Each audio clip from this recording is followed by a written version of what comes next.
If you ever wonder what's happening when you enter your personal details to a website and there is actually a lot of magic happening behind, you're checking the identity of people. Correct. One, Where are you represent sitting? AU10TIX. Oops.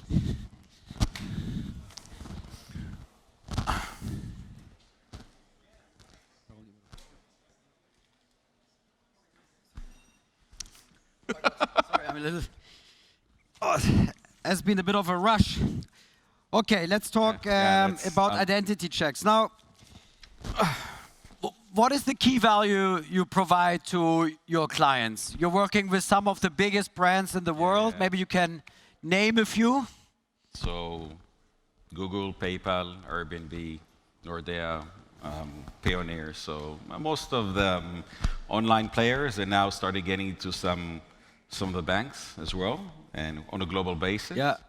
And what do we provide? We provide automation, skill, conversion, operation efficiency. We do it very, very fast. You do it real time because the manual ID check businesses who send it to India or Vietnam to a call center, or the Philippines. You have to wait a few minutes. Yes. And we do it in less than 10. We do an average for 6 to 8 seconds on a call. I mean, we build it.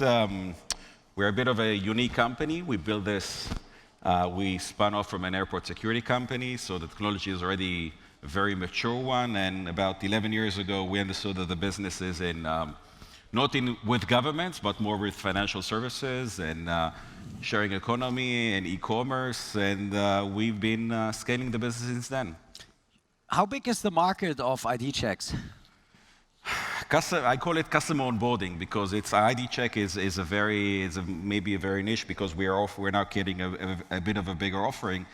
It's almost an endless market because it's not just for onboarding, it's for high risk transaction, it's for phishing, it's for almost every. I mean, like now that you are like when you're working in an online environment, not just online but retail and online, you know, people come to you and the accessibility to the market, I mean, like to getting fraudulent documents or fraudulent identity is becoming very easy. It's basically, they decentralized everything. You can produce everything relatively fast. So if you go to a telco operator today, or if you go to a bank, or if you want to rent a place at Airbnb, or if you want to buy or cash out of Coinbase, so it's a very, it's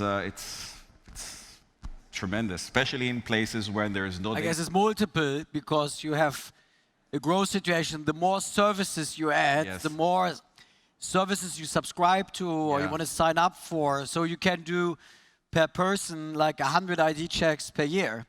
And an ID check, what does it cost? 20 cents or? Why so cheap? Why so cheap?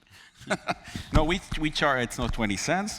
We charge. It depends on the volume, but. But you're more expensive because it's faster, right? We're more expensive because we give a value because the cost of the acquisition.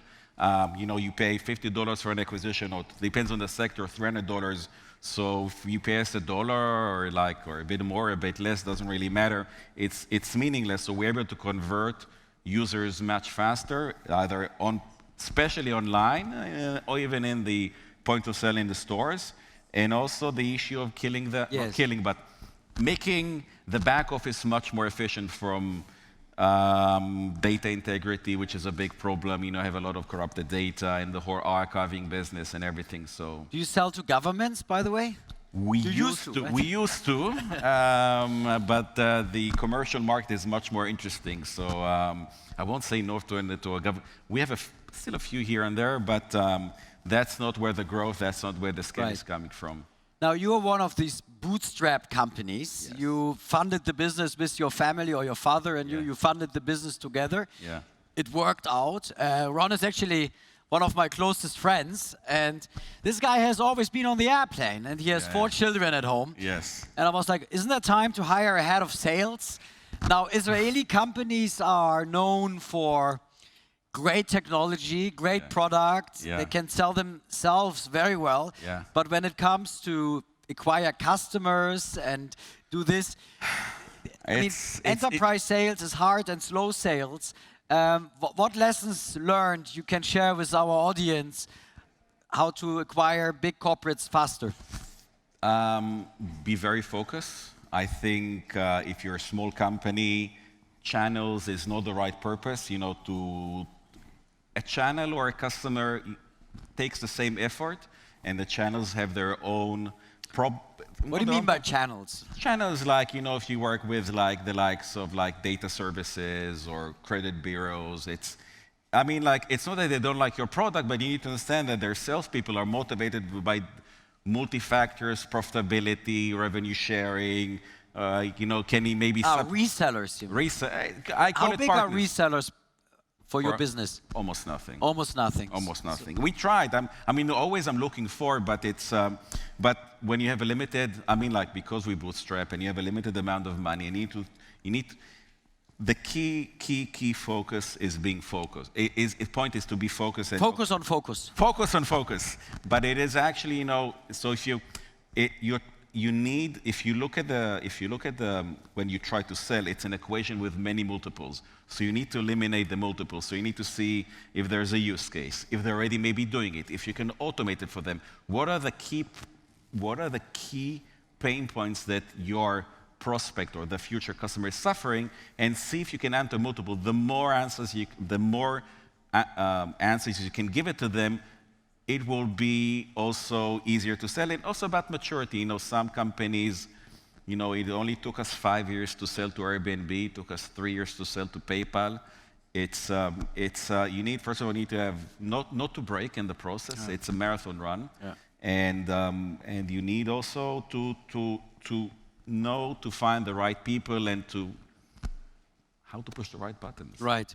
Well, having a big investor in your shareholder base, and soon Dr. Brown is coming, recently got SoftBank as a shareholder, helps also for recruiting, I think. Maybe it's time to open up yourself a little bit to the outside world. Well, I never said no. It's always a question, having an investor is a partner, and it's a relationship, and you need to know how to manage it, and you need to that you have the two minds think alike, and it's like when you're getting married. Yes. I'm very surprised about NOAH19 Berlin, because I don't think one single speaker today talked about AI. Does anyone remember that anyone talked about AI, which used to be like the buzzword? Yes. Everything got AI'd. In your industry, someone would imagine that AI makes a lot of sense. Are you using AI today, and is it planned for the future? We don't call it AI, we call it machine learning and deep learning. We are using it. It didn't exist a couple of years ago, but now these tools are coming, and it makes our life definitely much, much easier, because also it's not just having a machine learning, you want to plug it in, it's okay, but you need also to understand how to plug in and how to utilize it, because it's not one fit all. And we're going to use it even a bit more, but it's definitely it's a tool that we need to utilize, that we are utilizing, and we need to utilize even more. Right. Well, you're the world leader. We are looking to you and learn how AI is going to make it even faster. I hope so. I wish you the best of luck, and want to say thank you. By the way, 10 years, Marco. I know him when he started the business. It's like fascinating. And first time in Berlin, my mistake not coming before. The first time? First time. See, I thought you come every year. I come to London every year. Thank you so much, Marco, thank you very much. Great to have you.